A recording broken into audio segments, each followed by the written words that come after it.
সাবেক প্রধানমন্ত্রী বেগম খালেদা জিয়ার ভাগ্নে নীলফামারী জেলা বিএনপির সাবেক সভাপতি ও নীলফামারী ১ আসনের সাবেক সংসদ সদস্য ইঞ্জিনিয়ার শাহরিন ইসলাম চৌধুরী তুহিনের নামে দায়ের করা মিথ্যা মামলা প্রত্যাহার ও মুক্তির দাবিতে নীলফামারীর জলঢাকায় বিক্ষোভ সমাবেশ করেছে উপজেলা ও পৌর বিএনপি।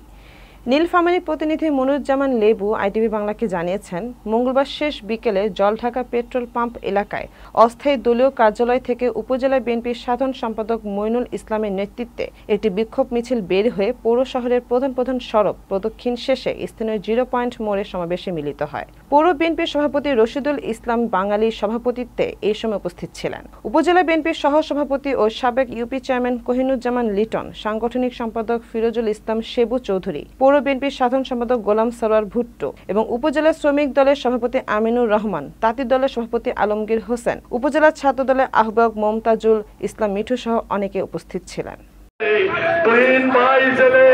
আমরা বিএনপির নেতৃবৃন্দ, আমরা নীলফামারী জেলা বিএনপির নেতৃবৃন্দ, আমাদের নীলফামারীর নেতা তুহিন ভাই যখন জেলে, আমাদের অবস্থান রাজপথে। আমরা তুহিন ভাইকে মুক্ত না করা পর্যন্ত এই রাজপথ থেকে আমরা যাব না। আমাদের নেতা, নীলফামারীর নেতা, নীলফামারী জেলা বিএনপির নেতা তুহিন ভাইকে আমরা ফিরে আনবো এবং আগামী দিনে এই তুহিন ভাইয়ের নেতৃত্বে নীলফামারী জেলার উন্নয়ন হবে। নীলফামারী জেলা তুহিন ভাইয়ের গর্ব।